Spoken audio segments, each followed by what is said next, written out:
kami baik KPU maupun Bawaslu adalah mitra untuk mensukseskan pemilu di Kota Malang.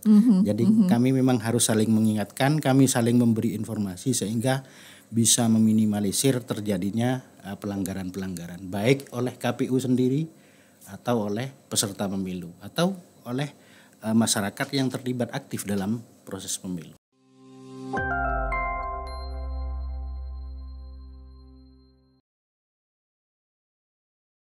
Halo Sobat Mako, jumpa kembali bersama saya tentunya Vivin Citra yang selalu dinanti-nanti di podcast kesayangan kita, hanya tayang di YouTube Pemkot Malang. Dan kalau kita ngomongin masalah pemilu ya, pemilihan umum ini memang akan digelar di tahun 2024. Jadi 2024 kita semua masyarakat Indonesia akan merayakan yang namanya pesta demokrasi. Banyak hal, banyak tahapan yang akan dilakukan gitu ya untuk menjelang pesta demokrasi. Hari ini saya akan ngobrol nih ya dengan Komisioner Divisi Sosialisasi Pendidikan Pemilih Partisipasi Masyarakat dan SDM sudah hadir di studio Mako Suara Cita. Ada Bapak M. Thoyib. Pak Thoyib, apa kabar Pak Thoyib? Alhamdulillah baik. Terima kasih banyak atas waktunya ya di sela-sela kesibukan loh Pak ini ya menjelang nanti pesta demokrasi di 2024. Udah makin sibuk Pak Thoyib ya. Udah keliling kemana-mana ini berarti ya. Oke, Pak Thoyib mungkin sebelum nanti kita bahas tentang masalah pemilu itu sendiri gitu ya. Banyak sekali masyarakat yang ada di rumah gitu ya yang sebenarnya KPU, Komisi Pemilihan Umum gitu ya. Ini tuh gimana sih Pak kerjanya atau perannya tuh kayak gimana seperti itu Pak? Boleh dijelaskan dulu nggak Pak? Jadi KPU itu merupakan salah satu lembaga negara yang fungsinya adalah untuk melaksanakan pemilu. Pemilu itu meliputi pemilu pemilihan presiden dan wakil presiden, DPD, DPR RI, DPRD Kapkota, termasuk pemilihan kepala daerah, gubernur maupun wali kota atau bupati seperti itu yang bersifat nasional dan mandiri. Itu kalau berbicara tentang apa itu KPU adalah lembaga negara yang melaksanakan tugas-tugas fungsi kepemiluan seperti itu mulai dari tingkat pusat sampai ke tingkat daerah. Nah berarti kalau seperti itu tuh pertanggungjawabannya KPU sendiri tuh langsung kemana berarti Pak Thoyib? Kalau KPU itu bertanggung jawab langsung kepada Presiden. KPU. Kalau kita bicara tentang KPU tentu di sini yang dimaksudkan adalah KPU RI. Sedangkan secara kelembagaan KPU ini bersifat hierarkis mulai dari Kapkota, provinsi sampai KPU-RI. Ini pertanggungjawabannya kita hierarkis berjenjang. Kalau KPU Kapkota ya bertanggung jawab kepada KPU provinsi, begitu KPU provinsi bertanggung jawab kepada KPU-RI secara berjenjang. Namun secara tugas dan fungsi kita itu adalah menyelenggarakan semua instrumen tugas itu dari KPU provinsi maupun KPU RI. Tugasnya membantu pekerjaan-pekerjaan itu. Oke, nah Pak Thoyib, ini kan kita memang tahu ya bahwasanya 2024 akan diadakan pesta demokrasi. Jelas, otomatis lagi padat-padatnya nih tugas KPU seperti itu ya. Tapi ngomong-ngomong yang namanya pemilihan presiden, DPR atau mungkin juga kepala daerah atau lain hal, ini kan tidak setiap tahun ya Pak Thoyib ya. Dilakukan 5 tahun sekali dan lain hal seperti itu. Lantas tugas dari KPU sendiri selain menjelang pemilihan umum nanti biasanya ngapain dong Pak Thoyib? Ada pekerjaan di dalam tahapan, ada pekerjaan di luar tahapan. Kalau kami sebagai divisi sosialisasi di luar tahapan itu adalah melakukan pendidikan tentang politik dan demokrasi terhadap masyarakat, penguatan literasi, penguatan pemahaman-pemahaman mereka tentang politik dan demokrasi khususnya di Indonesia. Terkait itu maka diharapkan kesadaran masyarakat itu akan tumbuh, pengetahuan mereka tentang politik, pemilu dan demokrasi itu juga meningkat sehingga ketika sudah menginjak kepada tahapan mereka sudah mempunyai modal pengetahuan apa itu pemilu, apa itu politik, apa itu demokrasi. Diharapkan juga di situ kemudian meningkatkan partisipasi mereka dalam pemilu. Partisipasi ini kemudian ada 3. Dia berpartisipasi sebagai pemilih, dia berpartisipasi sebagai peserta pemilu, dia jadi caleg ataupun calon wali kota ataupun calon gubernur atau bahkan calon presiden. Terus dia berpartisipasi sebagai penyelenggara pemilu itu sendiri. Jadi semua masyarakat punya hak dengan syarat-syarat tertentu. Sebagai penyelenggara dia bisa menjadi KPU, bisa menjadi Bawaslu, bisa menjadi di tingkatan di bawahnya PPK dan PPS, bahkan di tingkat TPS yaitu KPPS. Itu semuanya sangat terbuka untuk keterlibatan masyarakat. Sehingga berbicara tentang partisipasi masyarakat dalam pemilu itu menyeluruh. Bukan hanya sebagai pemilih, tapi juga sebagai calon peserta pemilu maupun penyelenggara itu sendiri. Bayangkan kalau di Kota Malang misalnya, kebutuhan SDM kita sebagai penyelenggara di tingkatan badan ad hoc PPK PPS itu tidak kurang dari 24.000. Wow. Dengan segitu banyaknya kebutuhan SDM, otomatis masyarakat bisa terlibat secara langsung sebagai penyelenggara.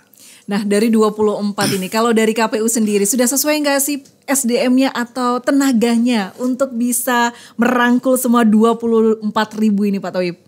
Ya, karena memang kita ada proses seleksi, ada kualifikasi yang kemudian harus kita pilih.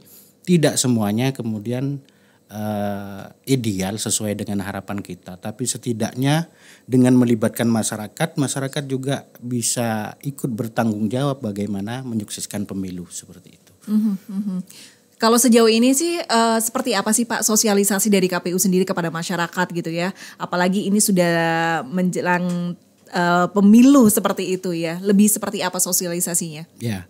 Dalam hal sosialisasi ada 3 klasifikasi yang menjadi konsentrasi kita. Pertama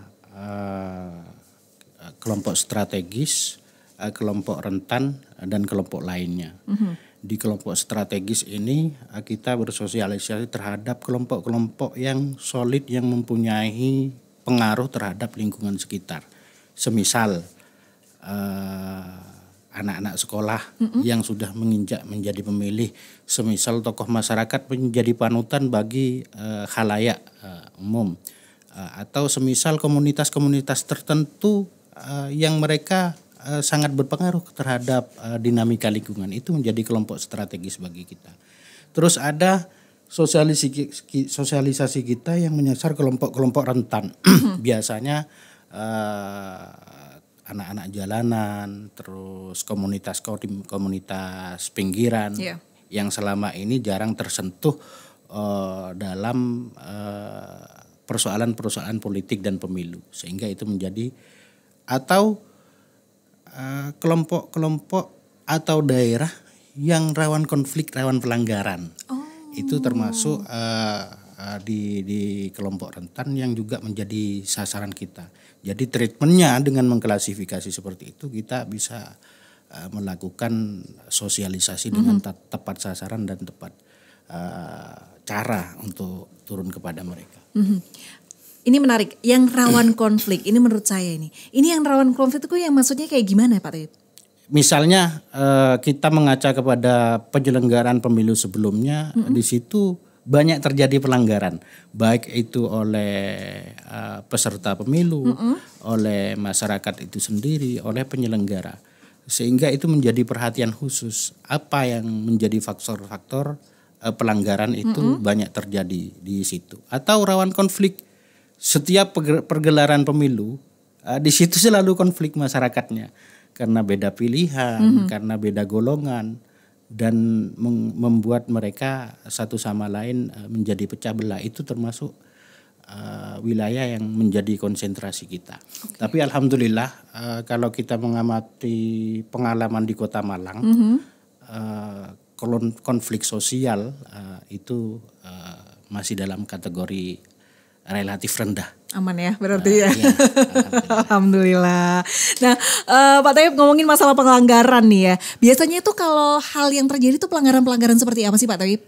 Ya, ada 3 kategori pelanggaran. Ada pelanggaran administratif, ada pelanggaran etik, dan ada pelanggaran pidana pemilu. Nah, ini penanganannya juga berbeda-beda. Untuk pelanggaran administratif biasanya bisa ditangani langsung oleh Bawaslu dengan berkoordinasi dengan KPU. Sedangkan untuk pelanggaran etik itu langsung ditangani oleh DKPP. Ini pelanggaran etik ini biasanya dilakukan oleh penyelenggara itu sendiri. Misalnya dia ada indikasi tidak berbuat adil terhadap para calon atau para penyelenggara pemilu. Atau mereka mempunyai kedekatan khusus sehingga itu menjadi opini dan kecurigaan publik terhadap kedekatan itu. Maka itu perlu diklarifikasi dengan sidang kode etik yang di KPP. Kalau memang terbukti pelanggar, maka ada sanksi yang akan diturunkan, baik itu bersifat teguran ataupun pemberhentian. Kedua hal itu sama-sama bisa dilakukan. Yang ketiga, pelanggaran pidana pemilu.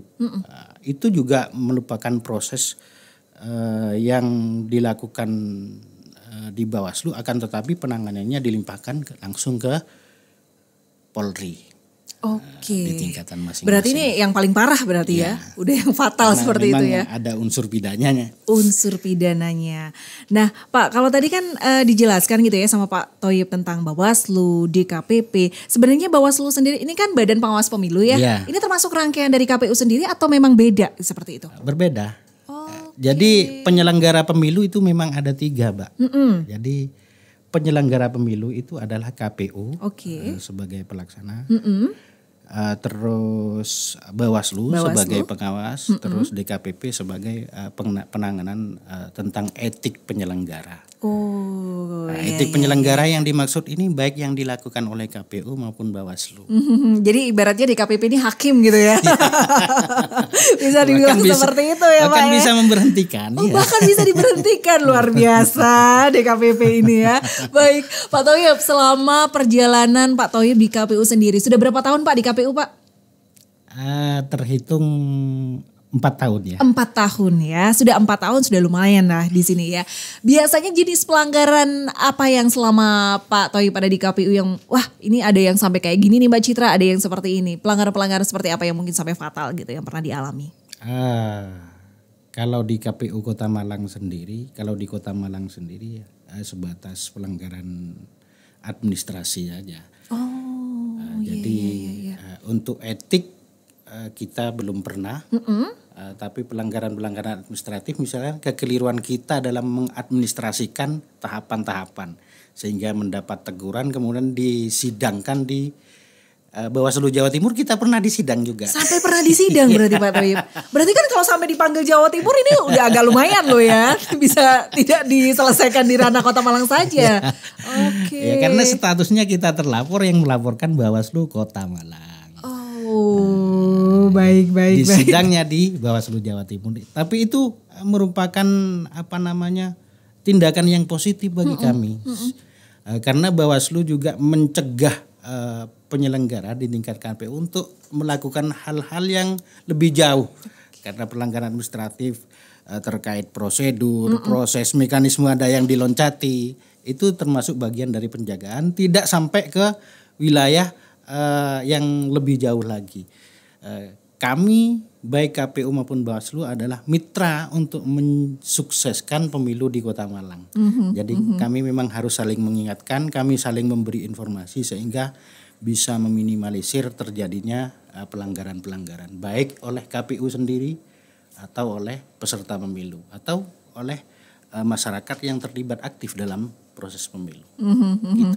Pak Thoyib, kemarin ini kan sudah mulai pendaftaran ya, bacalek seperti itu dan lain hal. Ini berarti daftarnya di KPU, hal-hal seperti itu?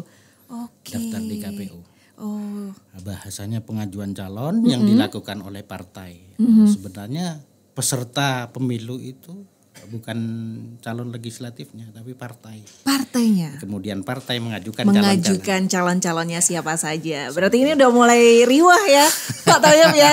Karena sudah mulai seleksi dan lain hal gak sih kalau seperti itu ya? Iya. Prosesnya bisa berapa lama tuh Pak Thoyib kalau hal-hal begitu?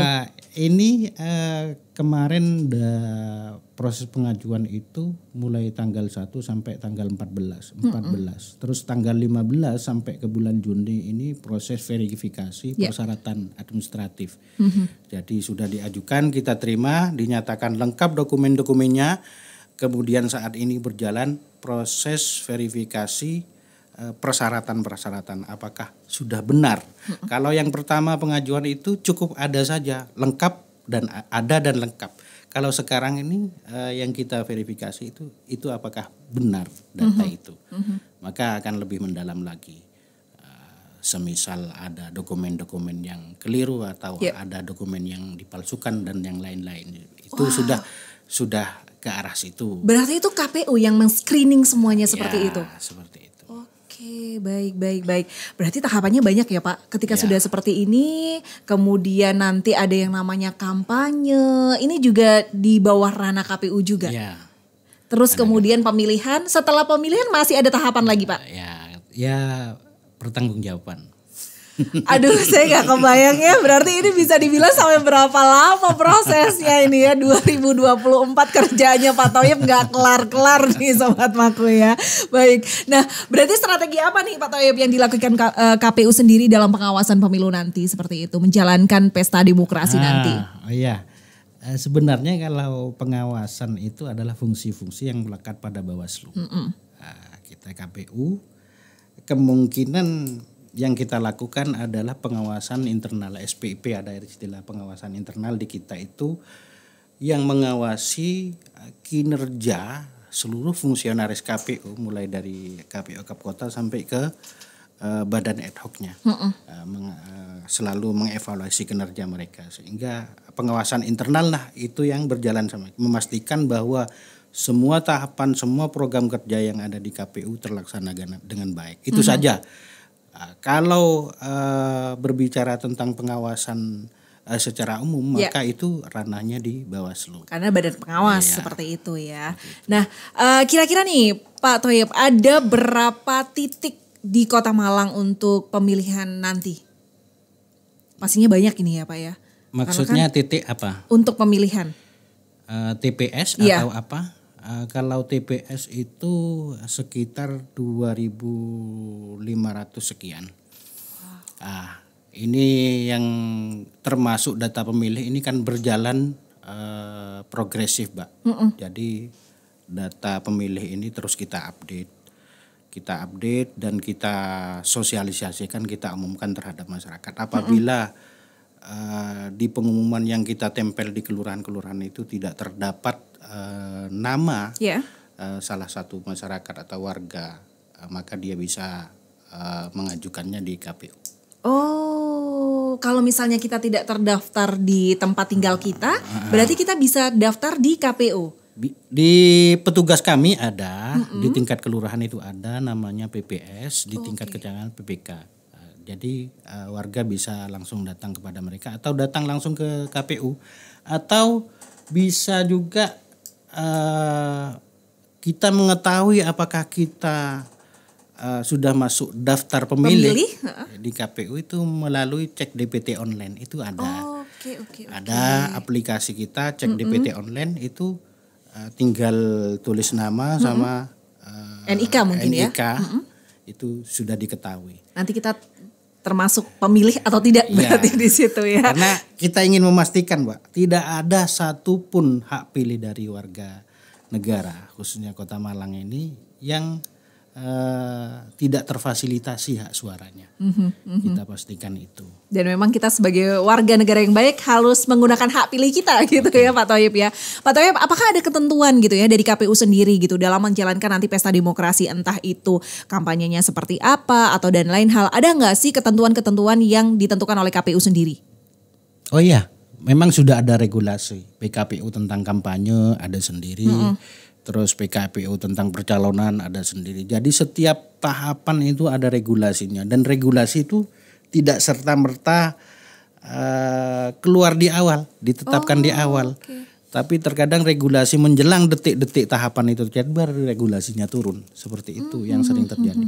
Jadi regulasi, berbicara tentang regulasi tahapan itu dari setiap momentum pemilu itu hampir dipastikan selalu ada perubahan-perubahan seperti itu. Pak, dikhawatirkan kan pastinya adanya yang namanya kecurangan-kecurangan seperti itu ya. Kadang kan ada aja gitu ya yang di masyarakat itu yang terjadi. Ada nggak sih tips dari KPU sendiri cara bagaimana gitu ya supaya bisa mengatasi yang namanya kecurangan, supaya masyarakat juga tidak terjadi protes, tidak ada gontok-gontokan konflik dan lain hal yang seperti tadi Pak Thoyib jelaskan seperti itu. Ya. Tiga pilar pemilih itu yaitu penyelenggara, peserta pemilu, serta pemilih itu sendiri. Bagaimana kemudian tiga pilar ini menjadi pelopor tidak terjadinya kecurangan. Atau bahkan tiga pilar ini yang mengawali melakukan kecurangan itu bisa terjadi. Oleh karena itu untuk mencegahnya sebenarnya baik secara internal maupun eksternal itu sama-sama harus berpartisipasi aktif dalam melakukan pengawasan. Misalnya kalau di KPU kita ada mekanisme pengawasan internal. Terus kalau secara keseluruhan pengawas bahwa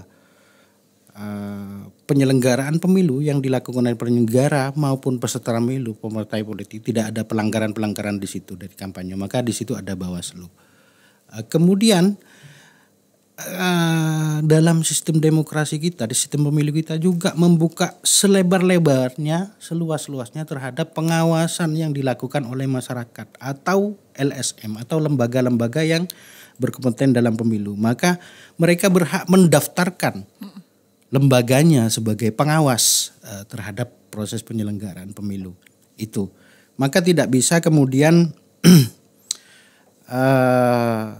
terkait dengan pencegahan pengawasan ini berada di pundak penyelenggara pemilu saja, tapi masyarakat harus berpartisipasi aktif.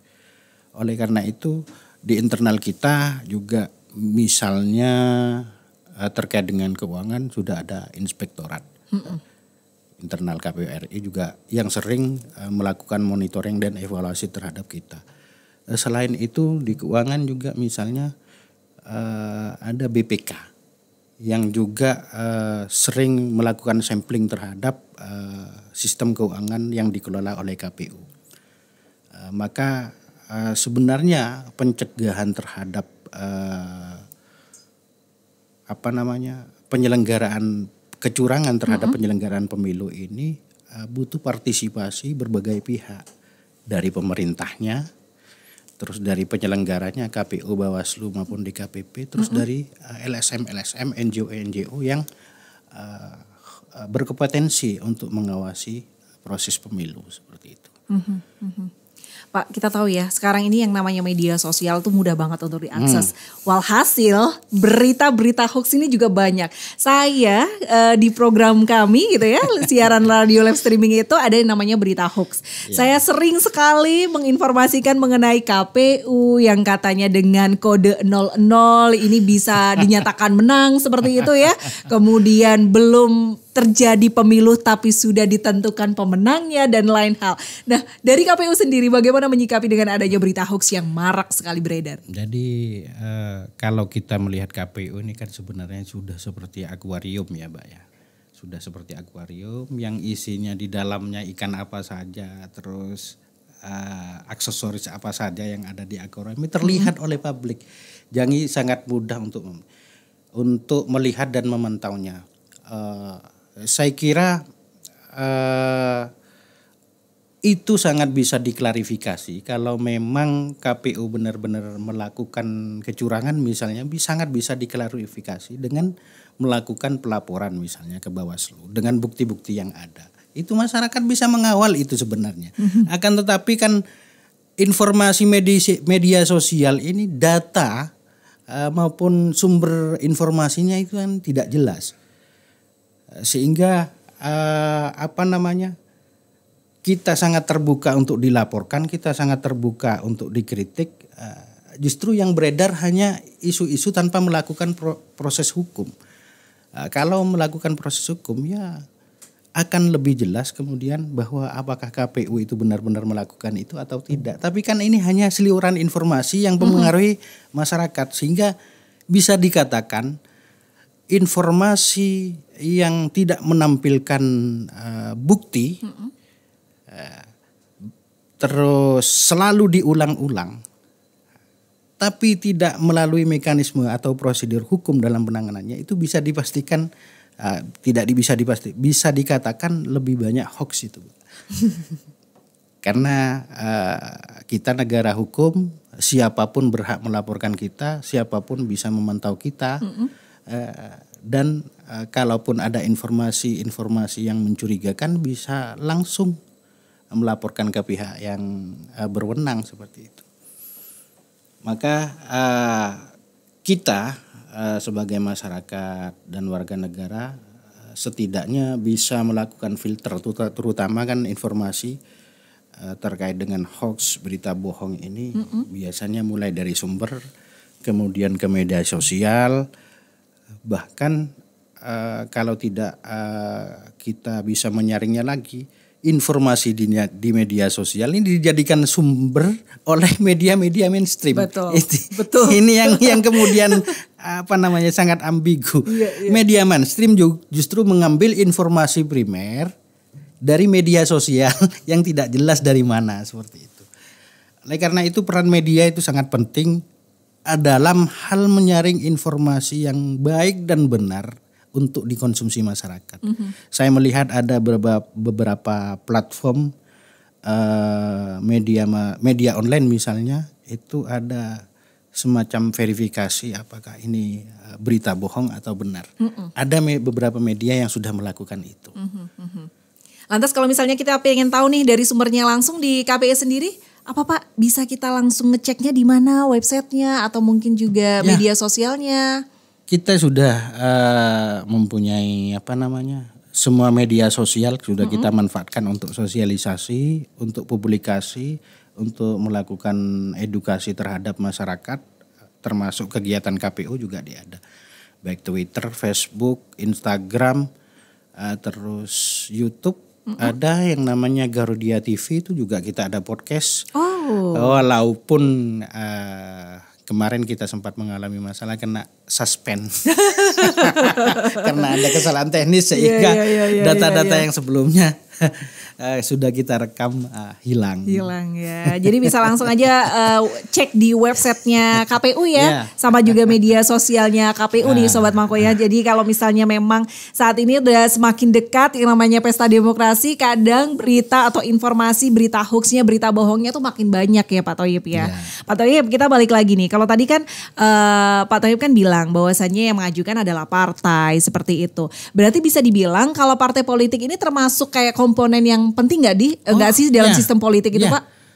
Partai politik adalah salah satu 3 pilar yang saya bilang tadi. Selain penyelenggara, peserta pemilu yaitu partai politik atau gabungan partai politik maupun pemilih. Ini 3 pilar, kalau salah satunya ini tidak baik, maka misalnya ya partai politik sudah baik, pemilih sudah baik, penyelenggaranya seperti kita ini tidak baik, maka hasilnya outputnya juga akan kurang baik. Begitupun penyelenggara sudah baik, masyarakatnya sudah baik, tapi partai politik dalam melakukan edukasi politik terhadap masyarakat masih kurang maksimal, maka hasilnya juga kurang maksimal. Begitupun partai politik sudah baik, penyelenggara sudah baik, tapi masyarakatnya kurang cerdas dalam melakukan hak pilihnya, menyuarakan hak pilihnya. Mereka hanya bisa dikoordinir tanpa kesadaran, tanpa melalui pertimbangan-pertimbangan yang rasional misalnya. Hanya kagum dia seorang tokoh yang viral, artis misalnya, tapi dia tidak melihat apakah dia bisa bekerja ketika dia sudah menjadi wakil. Kadang-kadang kan itu yang menjadi patokan. Maka masyarakat itu harus melihat jangka panjang, bukan hanya dia suka, bukan hanya dia panutan banyak orang, akan tetapi dia mampu enggak ketika kita pilih untuk menjadi wakil kita dan benar-benar melakukan kebijakan yang sesuai dengan kebutuhan masyarakat seperti itu. Oke, dan ini yang menarik ya. Ketika tadi Pak Thoyib mengatakan selebgram dan lain hal yang akhirnya masyarakat memilih berdasarkan hanya viral atau terkenal dan lain hal gitu.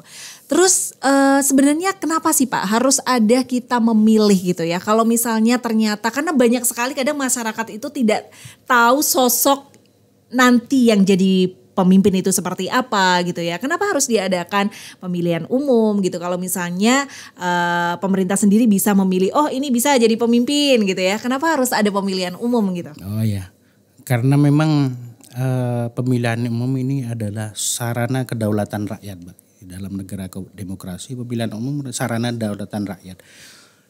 Salah satu peran masyarakat atau warga negara Indonesia menentukan arah ke depan bangsa dan negara ini adalah melalui pemilihan umum. Salah satu peran masyarakat menentukan apakah dia besok ingin pendidikan murah, harga bahan pokok murah, itu adalah melalui pintu pemilu. Mereka akan memilih pemimpinnya yang berpihak pada kepentingan mereka. Maka disitulah ada kesinambungan antara pemilu dan kehidupan mereka di masa yang akan datang. Itu yang pertama. Yang kedua, secara konstitusional, apapun keadaannya, Indonesia ini harus mempunyai pemimpin. Ya. Dan pemilihan pemimpin yang konstitusional itu adalah melalui pemilu. Selain melalui pemilu, maka siapapun yang mengaku sebagai pemimpin itu, pemimpin kepala negara, maka itu inkonstitusional seperti itu. Maka pemilu ini merupakan sarana legitimasi seorang pemimpin bahwa dia benar-benar dipilih oleh rakyat. Legitimasi ya. Terus yang kedua seperti yang saya tanggung gugat. Karena pemimpin melalui sistem pemilu ini dia berkampanye, dia berjanji kepada konstituennya, kepada masyarakat, maka masyarakat juga bisa menggugatnya ketika dia tidak menepati janji. Disitulah pentingnya pemilu. Karena kalau katanya sastrawan Jerman itu, ya buta yang sebenarnya dalam bernegara itu ya adalah buta politik. Mereka tidak tahu bahwa pendidikan mahal, harga pokok meningkat, ada gelandangan di pinggir jalan itu karena pilihan yang keliru dalam proses pemilu. Seperti itu. Jadi gunakan hak suara kita, jangan sampai golput ya Pak Thoyib ya, seperti itu ya. Baik Pak Thoyib, terima kasih banyak Pak Thoyib atas waktunya di sela-sela kesibukannya masih bisa menyempatkan gitu ya ngobrol bareng Citra untuk Sobat Maku semuanya di rumah ya. Semoga obrolan kita hari ini bermanfaat tentunya. Yang terakhir Pak Thoyib, apa yang ingin disampaikan kepada Sobat Maku mengenai menjelang pesta demokrasi di 2024? Monggo silakan Pak Thoyib. Oke. Sahabat pemilih, dulur-dulur, warga Kota Malang, mari manfaatkan pemilu, mari kita sukseskan pemilu dengan menyalurkan hak suaranya dengan baik dan benar, dengan cerdas. Karena pemimpin yang baik lahir dari pemimpin yang baik. Begitu pula kebijakan-kebijakan yang baik juga lahir dari pemimpin yang baik. Oleh karena itu partisipasi masyarakat dalam menentukan siapa pemimpin terbaiknya adalah tergantung dari masyarakat itu sendiri. Maka jadilah pemilih yang cerdas, jadilah pemilih yang selalu memilih yang terbaik bagi kebutuhan dan kepentingan masyarakat. Dalam pemilu, mari kita laksanakan pemilu ini dengan riang gembira, saling menghormati, tidak ada ujaran kebencian. Karena pemilu ini merupakan pesta demokrasi, pesta rakyat, maka siapapun yang kemudian terpilih, apapun perbedaannya, itu harus kita rayakan bersama. Karena dari situ kita bisa menjaga Kota Malang, negara Indonesia secara umum menjadi sejahtera, aman dan nyaman untuk kita semua. Saya kira itu. Oke, baik. Terima kasih banyak Pak Thoyib. Sehat selalu, jaga kesehatan Pak. Ini makin padat ya. makin waktunya makin habis-habisan nih. Keluarga protes gak Pak? Saya juga terima kasih karena partisipasi media dengan ikut mensosialisasikan program-program pemilu ini sangat membantu kita. Kita tidak bisa melakukannya sendiri tanpa partisipasi berbagai pihak, termasuk media, salah satu pilar demokrasi seperti itu. Baik, sekali lagi terima kasih banyak, sehat selalu Pak Thoyib ya. Dan demikianlah Sobat Mangkok obrolan Citra bersama dengan Pak Thoyib. Dan yang pastinya seperti pesan beliau, jadilah pemilih yang cerdas, pemilih yang bijak. Jangan sampai golput karena apa? Suara kita menentukan pemerintahan Indonesia ke depannya yang lebih baik. Saya Vivin Citra pamit undur diri, sampai jumpa.